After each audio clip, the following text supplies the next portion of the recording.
fascina e atrai. De tudo isso, que tem significado vital, possibilidade de realização e representa impulso biológico, emana radiação mágica, que nos prende com exato senso de vibração reverencial. O instinto da vida se manifesta em nós antes da razão calculista. A luta moderna se trava entre o tipo biológico, hoje em maioria, e a lei de evolução. O primeiro parece que pretende fazer tudo quanto possa para impedir a realização desse novo mundo. A segunda tudo põe em condições de torná-lo realidade. Trata-se de dois sistemas opostos. Um, ilusório e falaz. O outro, lógico e seguro.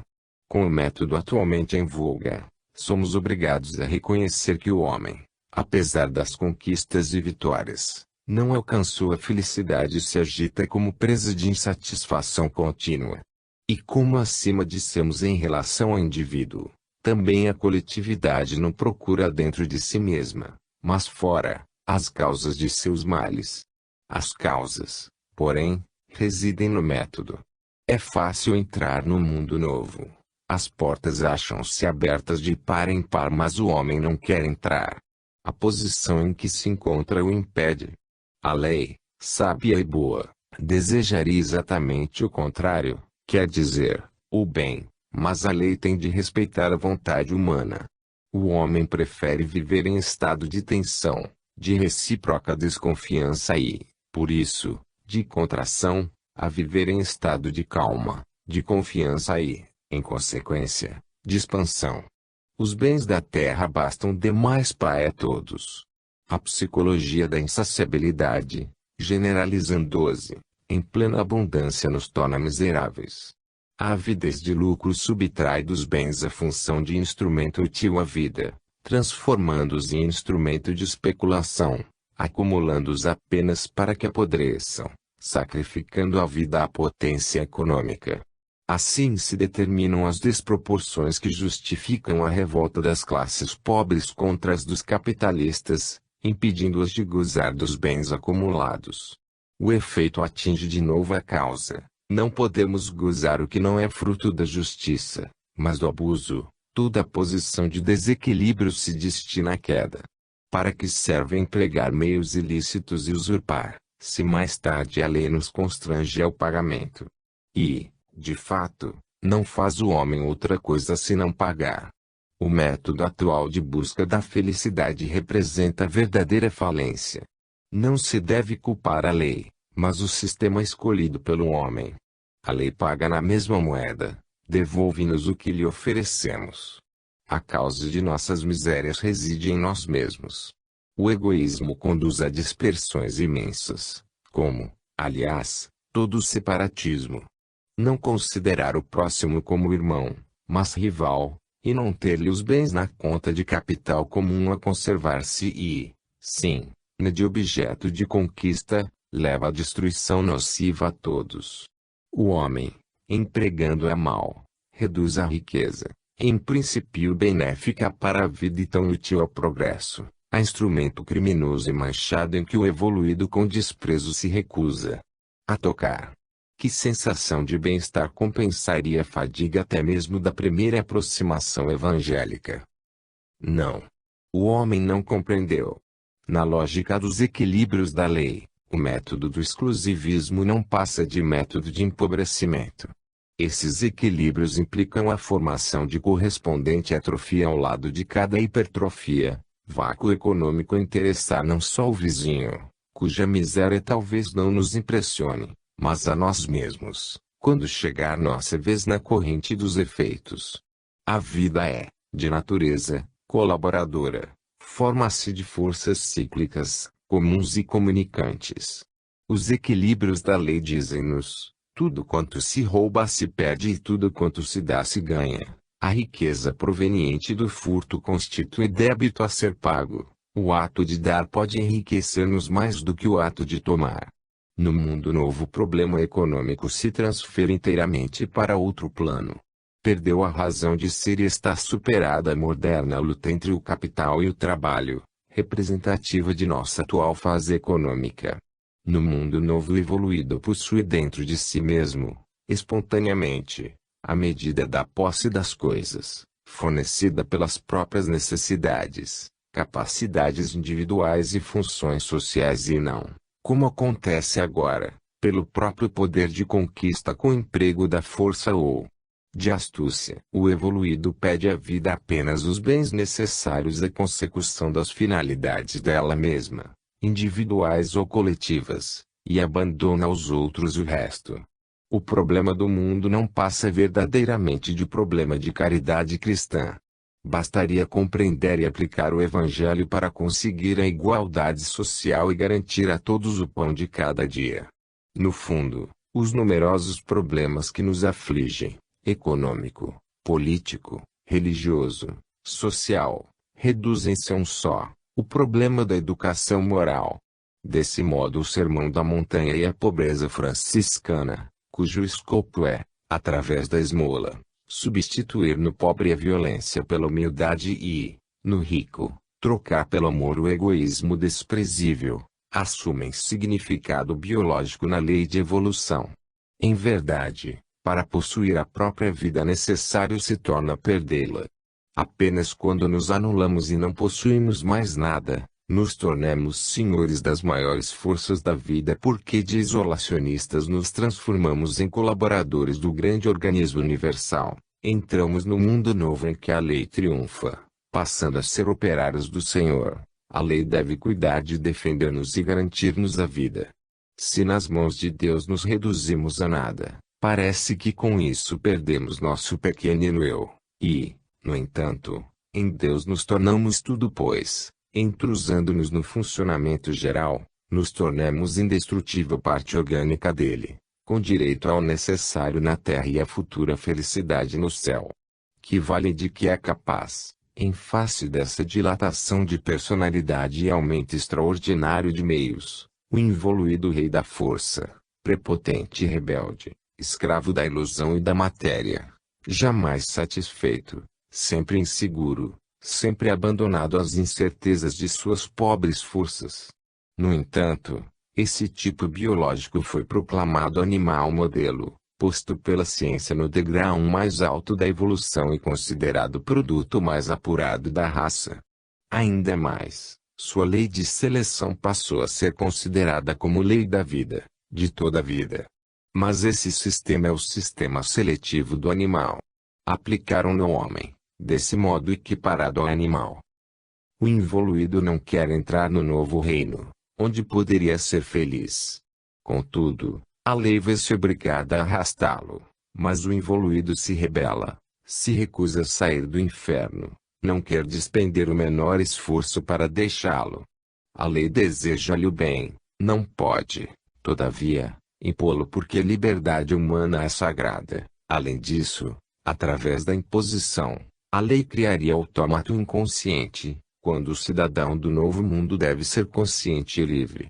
A lei quer felicidade desejada e compreendida e não felicidade imposta e incompreendida. Trata-se de dom bem mais difícil de obter, mas de valor imensamente maior. Trata-se de dom que não pode ser gratuito sem representar injustiça. Deve, então, ser ganho, condição necessária para que seja merecido, visto como nos equilíbrios de lei nada pode existir de desarmônico nem vantagem alguma ser obtida se não for ganha e merecida. Condição necessária para ser apreciada e fruída, mas, como pode a boa lei atingir o próprio objetivo, no caso do rebelde que deve, no entanto, permanecer livre? Como obrigá-lo e ao mesmo tempo permanecer fiel à justiça? Como conseguir impor a felicidade a inconscientes, tornando-os conscientes? Como conseguir, de acordo com a bondade e a justiça, impor-lhes o esforço necessário para ganhá-la? A própria estrutura do sistema diretor do universo encerra, em sábios equilíbrios, o impulso que tende fatalmente a esse fim na forma correspondente aos supracitados requisitos necessários. A lei põe em jogo o sistema de reações adequado.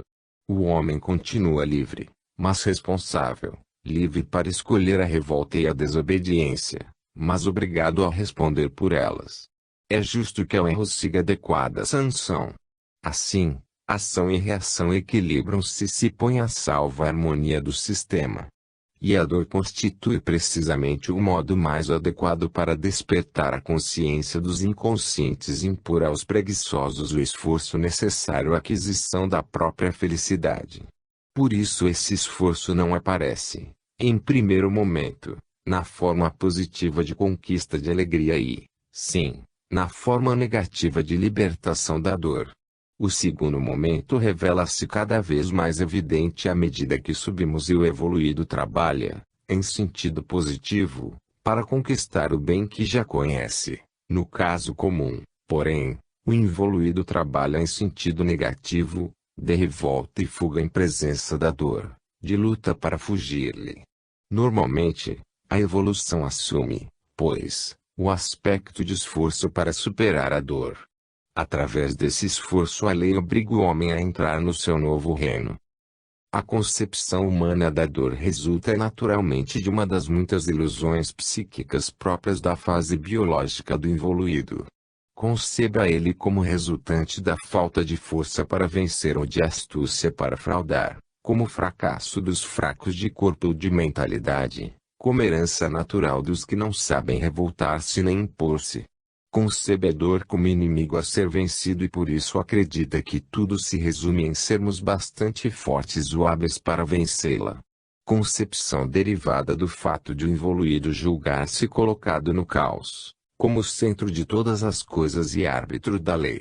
Se essa é sua perspectiva psicológica, própria da sua fase evolutiva, temos visto quanto ela se afasta da realidade. A dor não é inimiga, não devemos, pois, olhá-la com hostilidade. Quanto mais a odiarmos, mais nos afligirá. Se a quisermos bem, tornar-se-á mais suave. A dor constitui sistema reativo educativo de forças cujo objetivo se resume em guiar-nos para a felicidade. Tende, como reação, a reconstruir o perturbado equilíbrio do homem, isto é, a harmonia, base de toda alegria verdadeira, e, como educação, a eliminar a repetição do erro, causa da dor. Por dois caminhos diferentes, é sempre disciplina e correção que, através das experiências da vida, impele o homem a rearticular-se no todo, a pôr-se em acordo com as forças da lei ou, noutros termos, com a vontade de Deus, fato em que consiste o triunfo do bem sobre o mal, da harmonia sobre a desarmonia, da felicidade sobre a dor. O homem deve compreender e todas essas coisas sabem fazer-se compreender muito bem por todos. Progredir, sem dúvida, quer dizer trabalho, mas também representa conquista.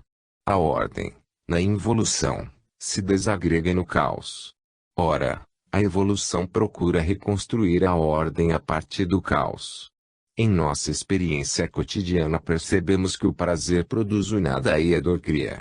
Como a nota fundamental de toda fase involutiva consiste na dispersão no gozo, a de toda fase evolutiva e a redenção pelo sacrifício ou, seja, a difícil ascensão depois de tão fácil descida. Verificamo-lo pela nossa vida como indivíduos, no nascimento e morte das civilizações. Libertar-nos da dor assume o aspecto de problema dos mais angustiosos de nossa existência. Depois de tanto progresso estamos sempre a recomeçar. Prova de que a concepção e os métodos defensivos em voga estão errados. Contudo, podemos resolver o problema. Torna-se necessário, no entanto, enunciá-lo de modo diferente. É lógico que podemos resolvê-lo em um universo regido por Deus justo e bom. Aí onde tudo se mostre lógico e harmônico, e parece-nos tê-lo demonstrado bem, seria absurda a existência de dor impossível de ser eliminada. Em um universo em que tudo tem objetivo útil, a ser atingido mais cedo ou mais tarde, onde tudo acontece em função da chegada à meta, não passa de loucura acreditar que fato nuclear, como a dor, possa existir sem objetivo, e, onde tudo serve para alguma coisa, exatamente aquilo que mais nos caustica e acabunha não sirva para coisa alguma. Mas o homem de nossos dias não concebe o universo organicamente, como lei e ordem, mas caoticamente, como arbitrariedade e desordem.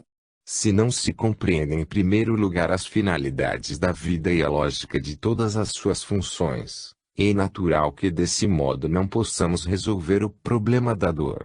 O próprio homem, pondo-se na posição de quem nada compreende de tudo quanto lhe acontece em torno, nada pode resolver e, tudo ignorando, só pode cometer erros. Vivendo em determinado sistema, conseguirmos atingir certo objetivo, torna-se preciso primeiro conhecê-lo e, assim, conduzirmos-nos de acordo com as normas que o regem, sem pensar em violentá-las e torcê-las. É natural, então, que o sistema reaja e não se atinja o objetivo.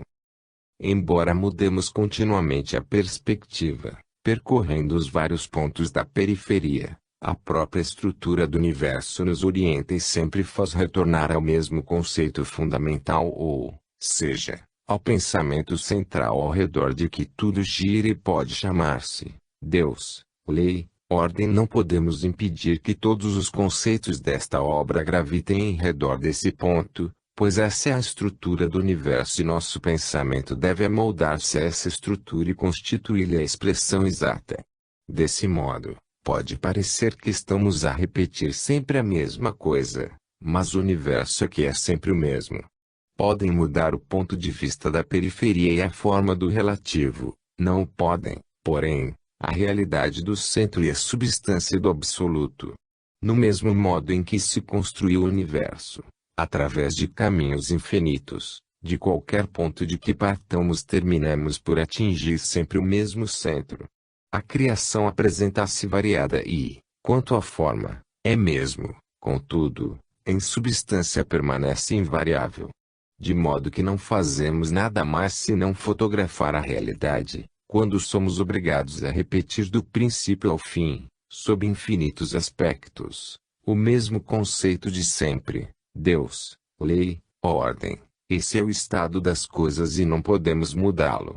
O princípio permanece sempre o mesmo, não podemos fazer outra coisa senão retornar sempre a ele.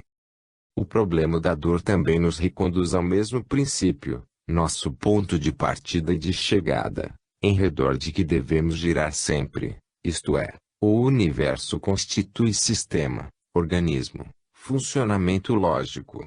Se não respeitarmos as normas e não percorrermos os caminhos desse sistema, não poderemos resolver o problema da dor. O ateu pode descrer da existência de qualquer regra, o pessimista, julgar que domina o mal e a desordem, o epicurista, acreditar possível rirmos de tudo, e o violento, pensar ser possível impor-se a todos. Mas a lei continua a cada momento a exprimir sua natureza, que é a ordem, sua vontade de continuar sendo ordem, sua necessidade de sempre maior atuação da ordem em todo ser e em todos os momentos.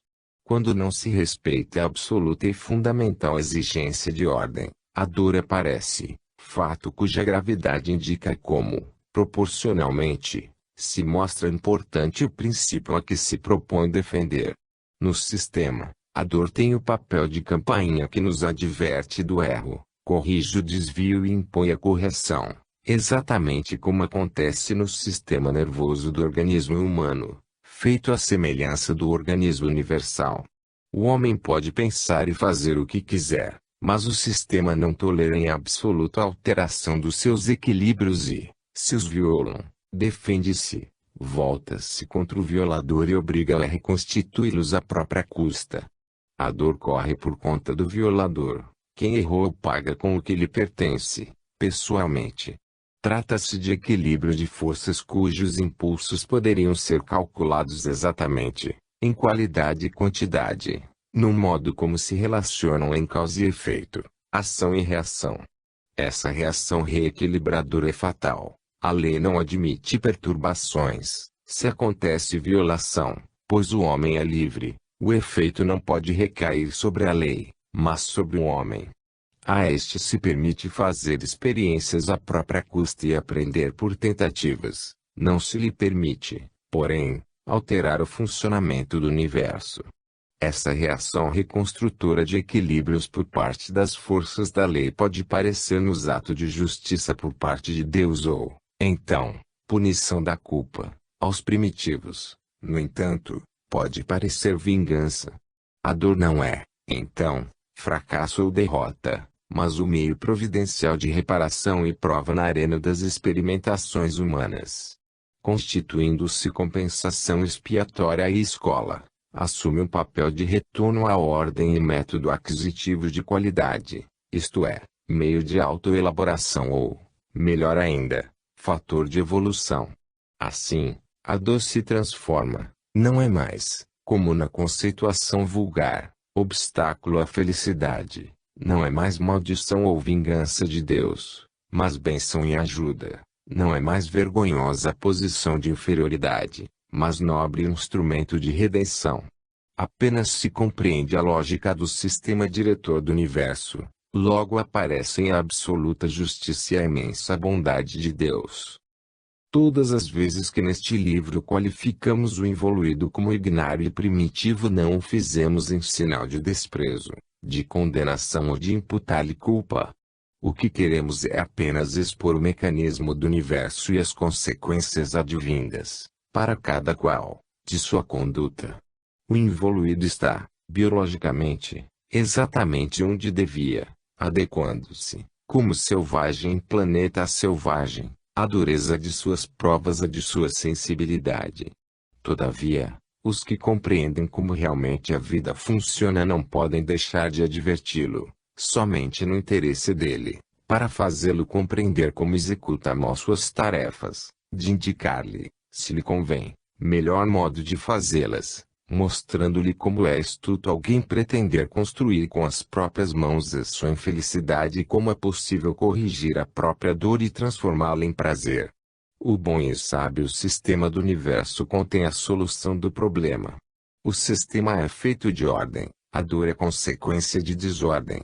A dor, logicamente, cessa com a desordem de que deriva e o método para eliminá-la consiste na harmonização, quer dizer, no retorno ao seio de Deus através da evolução. A estrutura do sistema implica a cessação da dor, à medida que caminhamos para a ordem. Reconstruamos, então, a ordem destruída e teremos eliminado a dor, eliminando-lhe as causas. A evolução consiste exatamente em dispor mais harmonicamente as forças que somos e as que manejamos. Isto é, da desordem passar para a ordem relativamente mais completa. Relação entre dor e felicidade significa a relação entre dissonância e harmonia. O inferno é estado caótico de revolta, desordem satânica. O paraíso, estado orgânico de paz, ordem divina. A sabedoria do sistema consiste exatamente em que a dor é força autodominadora por natureza, isto é, quando se manifesta tende a gastar-se e inverter-se. Como forma de dor, essa força caminha para o próprio aniquilamento e autodestruição, mas, como força, não se destrói e quer renascer em posição invertida ou, seja, como felicidade. Noutros termos, evoluímos por meio da fadiga do reordenamento, passamos do inferno ao paraíso através da própria dor. Assim a dor nos aparece em toda a sua importância de reconstrutora da vida, na sua verdadeira função de reequilibradora, como compensação expiatória, na de educadora, como assimilação de experiência e formação de consciência, na sua função de reordenadora da desordem, como reabsorção do mal, enfim, como fator de evolução e instrumento de felicidade. A dor, devido à natureza equilibrada do sistema, é força que, manifestando-se, se consome, se esgota e se transforma em força contrária. Constitui-se ao mesmo tempo em estimulante de atividade, em adestradora e instrutora, isto é, em criadora de qualidade que lentamente o melhora, se fortifica e enriquece. Enfim, é grande harmonizadora, que leva o ser rebelde e caótico a funcionar organicamente de acordo com o pensamento e a vontade de Deus. Também nesse campo o mundo não está, em absoluto, no caminho certo. Não eliminamos a dor por meio de sistemas exteriores, sobrepostos, coatores, distributivos, mas apenas através da compreensão e prática da lei. O homem se irrita contra os efeitos, mas continua a semear as causas. Torna-se inútil querer suprimir as últimas consequências sensíveis. Ressurgirão sempre, enquanto não suprimirmos os precedentes de que derivam, ou não lhes determinando a formação ou assimilando-lhes os impulsos resultantes. Enquanto agimos só externa e mecanicamente, com o emprego da força ou da astúcia, perderemos o tempo. As causas que permaneceram intactas continuarão a repetir-se e a produzir os seus efeitos. Curam-se doenças, não pela eliminação coativa dos sintomas reveladores, mas cuidando das causas e condições do fenômeno e, por conseguinte, não lhes forçando as leis, mas compreendendo-as. Por isso apenas de dois modos podemos libertar-nos da dor. Se já se trata de causas em atividade, só nos resta sofrer-lhes os efeitos. Então, as forças por nós postas em movimento continuam inexoravelmente a mover-se no sentido que lhes assinalamos, até se exaurirem. Nada podemos fazer senão suportá-las até que se esgotem, mas tentando sempre corrigi-las pela introdução de novos impulsos que lhes modifiquem lentamente a trajetória. Se escolhemos causas erradas, não podemos libertar-nos das consequências dolorosas senão através da dor. E necessário, então, espiar, reconstruirmos-nos com tenacidade, trabalhosamente, na miséria onde jazem os que, neste caso, não foram vencidos pela força, mas pela justiça. Não há, pois, outro caminho para o paraíso senão o do purgatório. Isto em relação ao que passou. Existe ainda outro caminho para libertar-nos da dor, mas esse se refere às coisas futuras.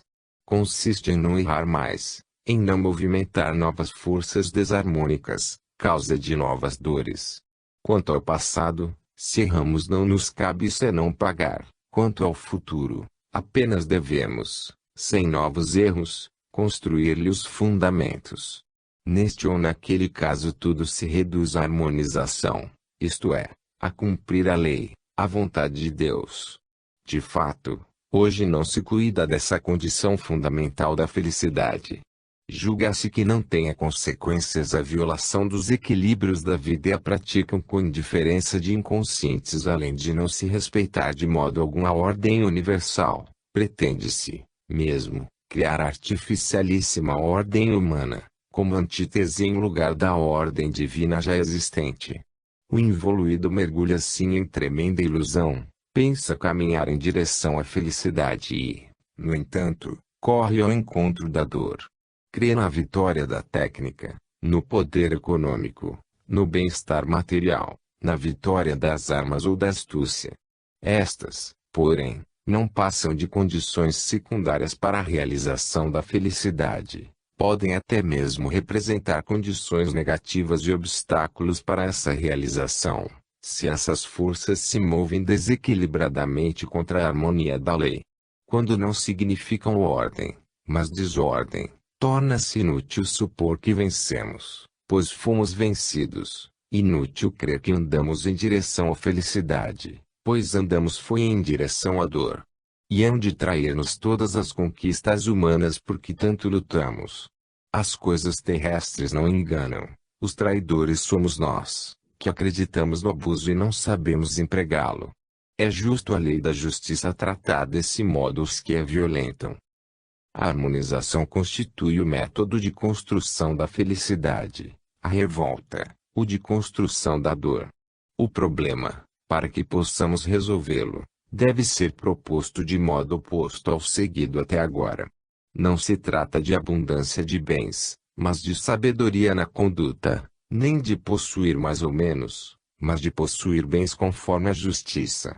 Vitória injusta e inutilizável, riqueza de origens poluídas dão-nos aborrecimentos apenas.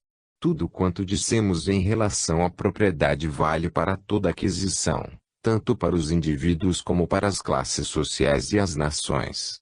Tudo quanto não é equitativo sofre do mal da desarmonia, se consumirá no próprio veneno, se queimará em fogo violento e morrerá, reduzindo-se a cinzas.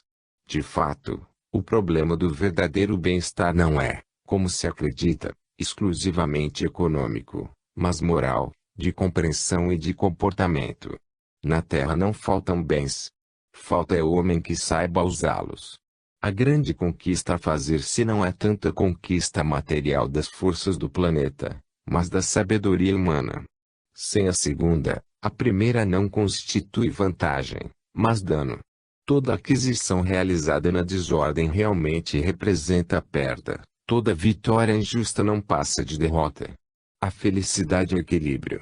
A dor aparece tão logo saímos da harmonia. O sistema de forças se distorce e o fenômeno se degrada assim que abandonamos a medida do justo.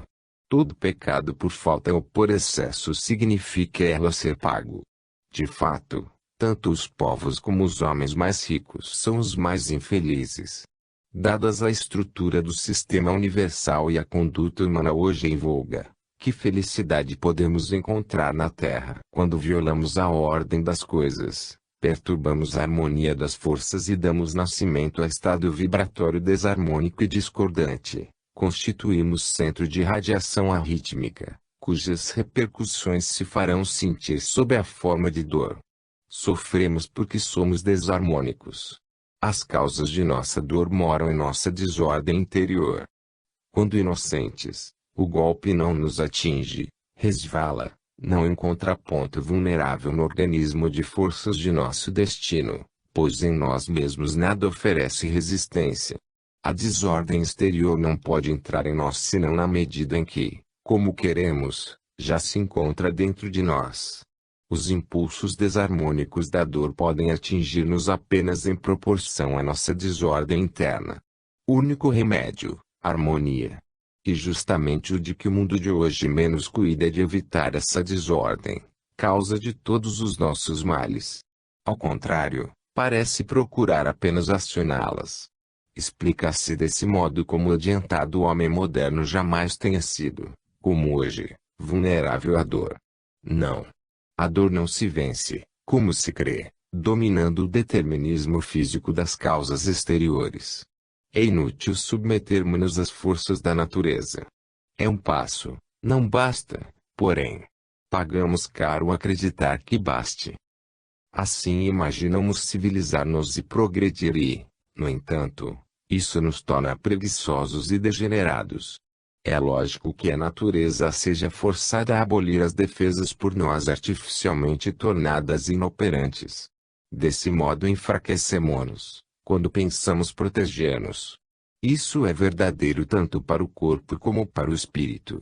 A multiplicação das defesas e a segurança desabituam-nos de ser assaltados e nos aumentam a vulnerabilidade à dor. Se suprimimos o trabalho da luta, suprimimos também a resistência. A proteção debilita. Assim perdemos a defesa natural e nos tornamos escravos da defesa artificial. A elevação do teor de vida é faca de dois gumes, vantagem e perigo. Há maior segurança na pobreza do que na riqueza, mais força no preparo para a luta do que em sua supressão.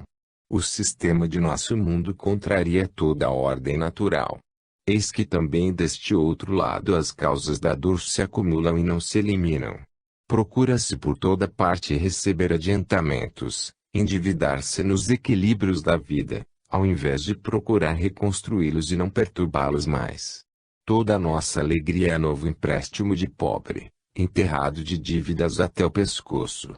Que poder, no entanto, se poderia conquistar, interiormente nos firmando no espírito. Assim é que as raças mais refinadas decaem e as civilizações se esgotam. Daí se vê como, para civilizar-se a sério, se torna necessário começar de novo, mas exatamente desde o princípio. 8. Entendimento, reconstrução, progresso. Com as indicações precedentes desenvolvemos os conceitos de a grande síntese, capítulo 81, a função da dor.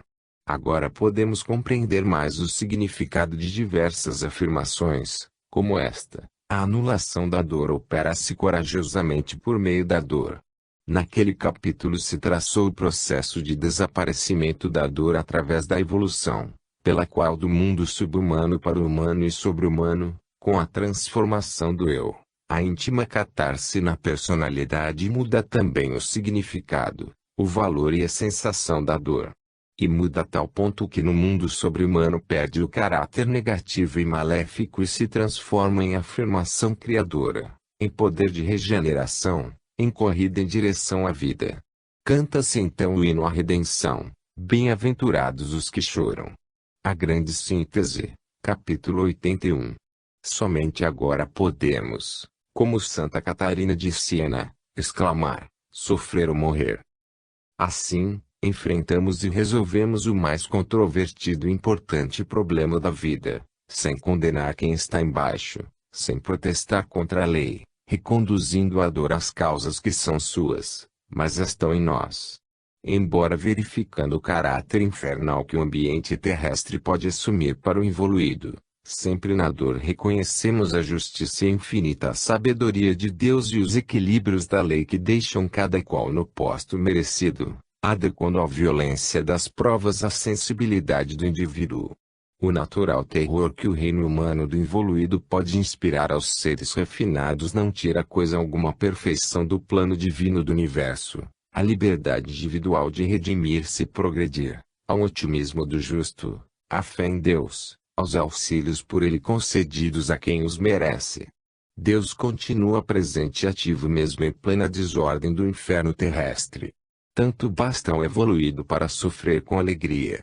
Sua dor torna-se ato de reordenamento do caos, de aniquilamento do mal. O evoluído é condenado espia, mas pode com as próprias mãos criar outro para libertar-se e construir a própria felicidade. A ordem sempre está presente na desordem. Deus e sua lei não se separam jamais.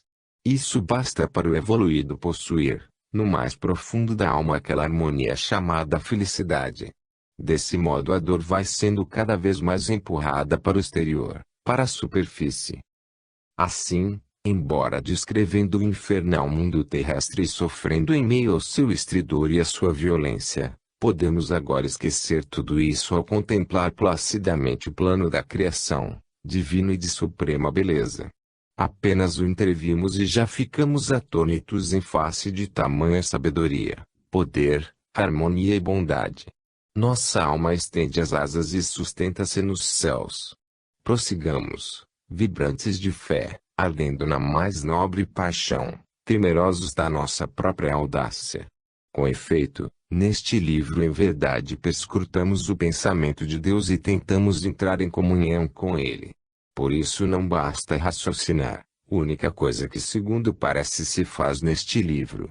Para estarmos em comunhão com Deus também se torna necessário arder de entusiasmo e pregar, sofrer e intuir, desprender-se e amar. Tanta força se emprega para não nos perdermos no infinito, não sermos arrastados no turbilhão, para elevarmos-nos ao mais alto dos céus. Essa contemplação, supremo repouso para as dores desta vida, tira-nos do campo fechado de nosso eu e, sintonizando-nos com as harmonias do universo, faz que elas nos absorvam, neutralizando-nos do separatismo. Que dilatação imensa, que suprema expansão é esse dissolver-se no infinito e no da criação. Estão no mesmo campo de trabalhos, que não se pagam, tanto quem escreve como quem lê, ambos arrastados na esteira do mesmo pensamento que se encontra nas próprias coisas e fala por si mesmo. Desses trabalhos há muitos na vida, e são os mais importantes, apenas compensados por íntima satisfação.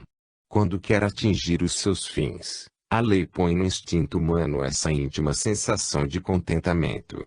Este trabalho de reduzir o pensamento diretor do universo à forma racional é daqueles que não se pagam nem se podem pagar neste mundo, visto não existir valor terrestre capaz de compensar semelhante esforço. Nisso estamos bem longe dos cálculos da economia humana, estamos nas raízes mesmas da vida, absortos em maravilhosos contatos com a eternidade, em vibrações intensas bem longe da terra. Somos convívios do banquete das harmonias divinas, elevados à condição de servos de Deus, isto é, de colaboradores de sua lei, protegidos pelas forças de sua justiça. Em alguns momentos o inferno terrestre parece bem longe, a dor, desfeita, a redenção, realizada e a libertação, completa por momentos parece haver se tornado real o sonho de felicidade que o mundo persegue em vão. Quem souber ler nas entrelinhas terá neste livro, por trás da lógica dos argumentos, a sensação de sublimidade de êxtase, isto é, a sensação das divinas harmonias do universo inteiro. Aqui estamos a cada passo tentando levar o leitor. Este livro em meio à desordem terrestre pretende ser afirmação de ordem, em meio às dores humanas, foco irradiador de alegria verdadeira porque pura, corrente de vibrações reconstrutoras de bem-estar no sentido mais resolutivo, impulso que, embora mínimo, como dique protetor se contrapõe aos rios de dor que o homem de sentimentos caóticos estupidamente despeja sobre si mesmo. Dá-se pressa em condenar, pensando que se distingue dos inferiores e os liquida, classificando-os como evoluídos. Para quê, se não para civilizar-se estariam na Terra os mais adiantados? A fase de evolução é de cegueira e sofrimento. Representa estado inferior que causa e merece imensa piedade. Este livro constitui convite, dirigido a quem não o tenha conseguido ainda, a passar do estado de involuído ao de evoluído. Explica a dificuldade e o método dessa passagem, se por este lado resolve racionalmente tantos problemas e diz o que é a vida, do outro lado é convite à felicidade. Explicação e convite. Nada mais. A justiça da lei exige que toda alegria seja merecida e, por isso, conseguida à custa do esforço de cada um. Baseando-nos nos conceitos até aqui expostos, olhemos em redor do mundo de nossos tempos, observemos e apliquemos o que acontece. Essa observação não é movida por interesse algum, não deseja atingir nenhum objetivo terrestre e parte de ponto de vista situado acima do plano humano. E, pois, imparcial. Apenas se propõe a expor o funcionamento da lei, igual para todos, mostrar as consequências lógicas que dos erros decorrem para quem os pratica. Isso tudo, aliás, sem partidarismo e sem censura também. Trata-se de simples verificação dos estados de fato determinados livremente pelo homem e pelas consequências impostas pela férrea logicidade da lei. Seria presunção julgar. Apenas Deus conhece as capacidades, as medidas e as responsabilidades de cada consciência. Para julgar tornar-se-ia necessário ser inocente e superior. Quem o é na terra? Julgamento pode emanar apenas de quem está acima de todos e é isento de culpa. Isso faz presumir superioridade existente apenas em Deus. E na sua lei, sempre justa seja qual for o nível evolutivo. Todo ser está sempre no lugar certo e tem sempre o que merece, conforme o que aí faz. A qualificação de evoluído não significa condenação. Ele também está no lugar certo, no ambiente apropriado, sujeito a golpes adequados e tem o que merece. Observemos, pois. O homem com sua conduta demonstra não conhecer os princípios que regem e regulam o funcionamento orgânico do universo. Comporta-se como se a lei não existisse, transgride-a, e, sem compreendê-la, sofre-lhe as reações. Nossa humanidade é jovem ou, seja, primitiva, riquíssima de energia e muito pobre de sabedoria. Essa humanidade precisa de caminhar muito ainda e de sofrer, antes que aprenda a conhecer a lei e a portar-se de acordo com ela. De vez em quando algum evoluído aparece na Terra, como expiação ou para dar cumprimento à missão, cumprida porém, a tarefa, apressa-se a retomar o convívio da gente de sua raça. Todos os seres se colocam no lugar certo. Geralmente, ao homem não basta desconhecer a lei e fugir-lhe, mas faz até o impossível para revoltar-se contra ela e mudá-la, aproveitando para isso da inviolável liberdade de todo ser. Mas o resultado da partida acaba por ser-lhe desfavorável, porque a lei reage. A Terra naturalmente não passa de lugar de dor, não percebida apenas pela insensibilidade dos que há pouco tempo chegaram de mundos mais baixos. Então, naturalmente também é lugar de desordem, violência, rebelião e ferocidade. Só o evoluído percebe o inferno que este mundo é. Mas ele também está colocado no lugar certo, pois se encontra cá embaixo é porque merece tal pena. Resta-lhe apenas isso, a expiação e a fuga. Se veio ao mundo para cumprir missão, deve fazê-lo. Os homens deste mundo são de raças muito diferentes. A grande maioria encontra-se no ambiente adequado a seu grau de evolução.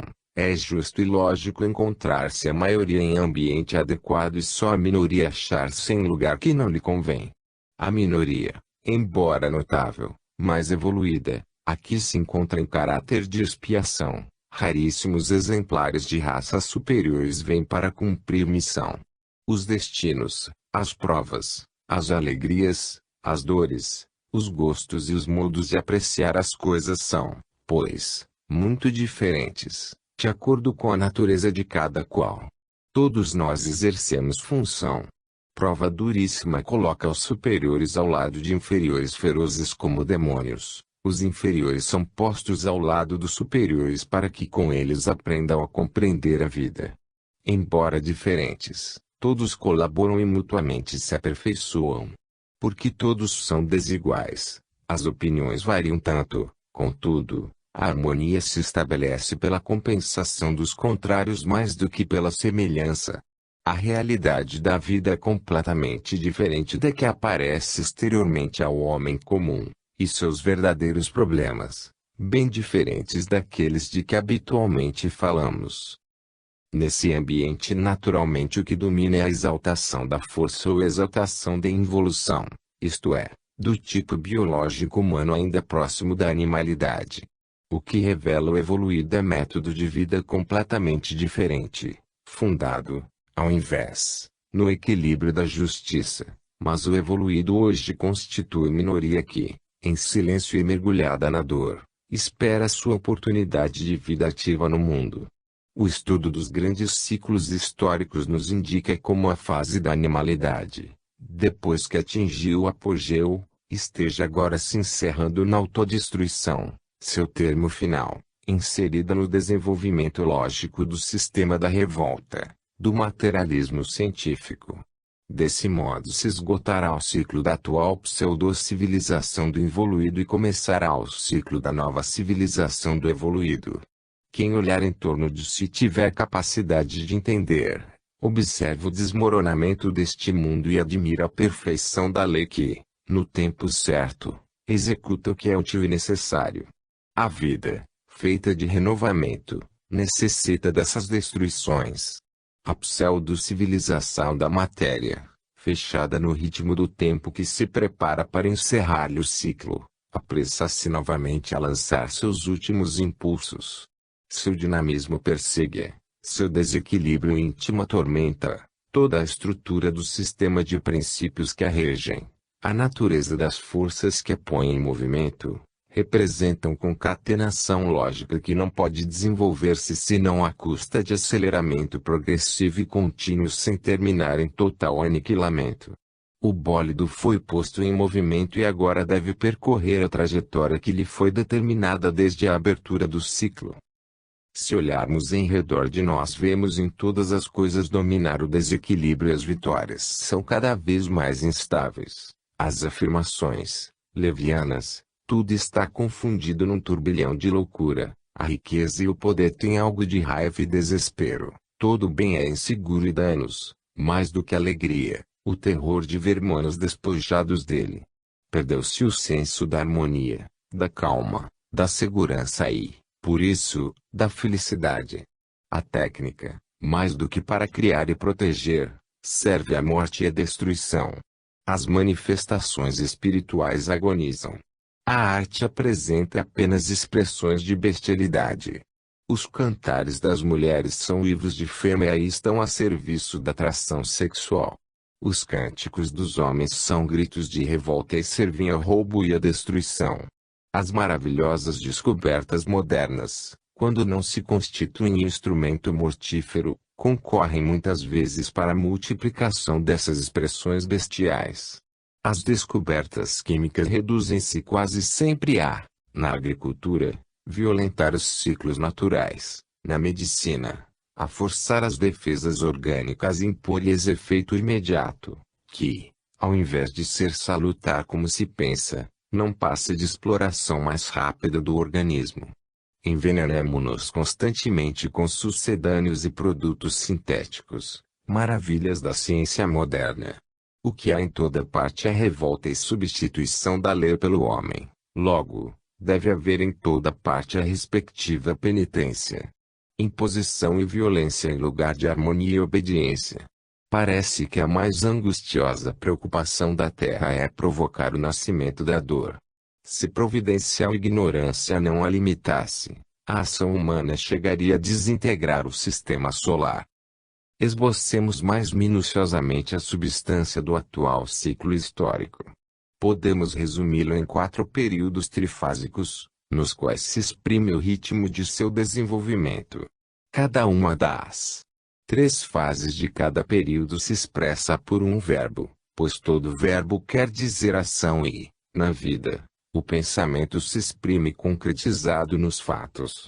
Cada termo deriva de outro, assim, ligam-se ritmicamente em cadeia, por força da relação universal de causa e efeito. O efeito por sua vez se transforma em causa, e o termo final, em termo inicial. Desse modo toda fase é mãe e filha e, gravitando uma em redor da outra, cada qual amadurece a sua parte e ambas amadurecem o desenvolvimento do fenômeno. Eis os 4 períodos trifásicos do atual ciclo histórico. Crescer, conquistar, combater, roubar, matar, destruir, empobrecer, sofrer, refletir, compreender, reconstruir, progredir. Esses períodos representam a última fase de nossa pseudo-civilização materialista e sua passagem a outra civilização. O domínio das forças do planeta por meio da ciência e a conquista do bem-estar material, características de nossos dias, levaram-nos à primeira fase do primeiro período. O restante não passa de desenvolvimento em série, lógico e fatal, até que se atinge o termo final. Crescer não é crime nem erro. É a substância da vida e a vontade da lei. O crime e o erro residem na direção que demos a esse crescimento. Se tivesse sido sábio e consciente, dirigir-se-ia imediatamente ao termo final. Da inconsciência do involuído é que derivou o longo desvio dos 4 fatigantes e dolorosos períodos. Se se tratasse de mundo consciente, o primeiro termo, crescer, poderia coincidir com o último, progredir ou, em outras palavras, constituir-se na efetiva conquista de conhecimento e felicidade, precisamente como a lei deseja ao homem. Esse caminho, todavia, pressupõe aquela sabedoria que é precisamente o resultado do longo percurso em que aquele se transforma para conquistá-la. Em face da liberdade da inconsciência humanas, não há outro caminho. Esse caminho é gerado por aqueles fatos. A lei se lhe adapta e permite a experimentação humana a fim de que o homem aprenda. Mas lentamente, através do erro como dissemos, corrige o erro e reconduz as forças à posição devida e desejada, reordenando-as e reconquistando-lhes a concessão.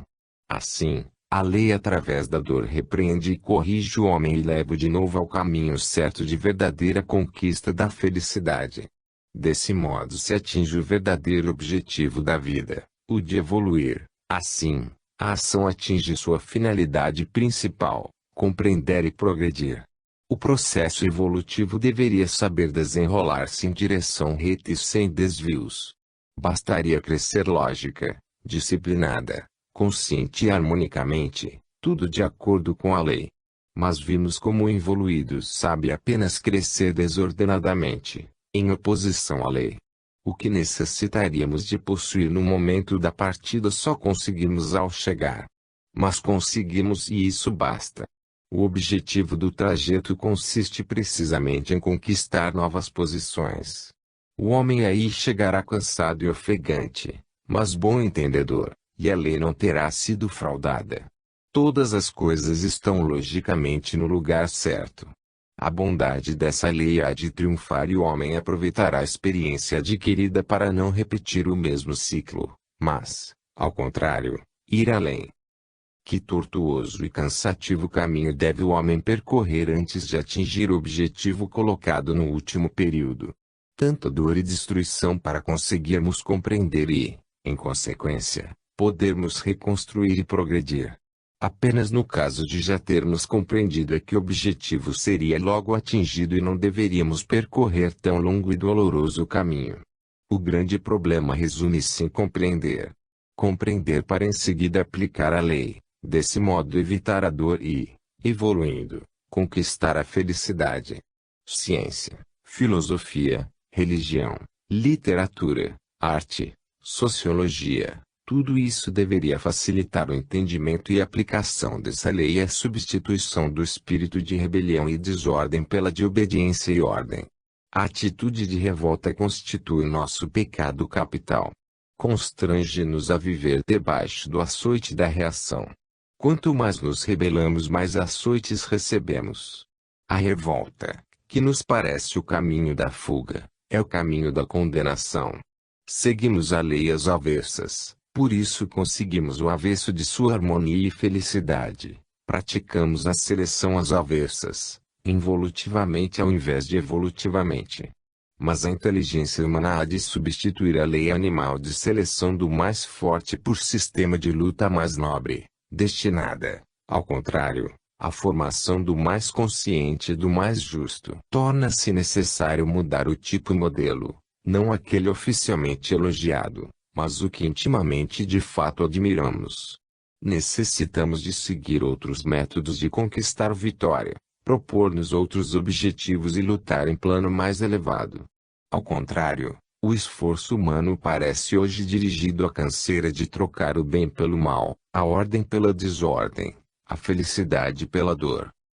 Bastaria compreender algumas verdades elementares como estas. Quem mais pode ou possui não tem maior porção de direitos, mas de obrigações. Toda autoridade não representa vantagem, mas encargo e missão. A dor cessará apenas quando houvermos superado o ódio e a vingança, transformando-os em amor e perdão. Seja qual for o golpe vindo de fora, a dor só atinge quem a merece. O verdadeiro bem-estar apenas poderá resultar de nova ordem interior, em que a fórmula infelicidade alheia e alegria para mim porque me vantajosa seja substituída pela fórmula mais evoluída infelicidade alheia transforma-se em dor para mim porque é também minha própria infelicidade.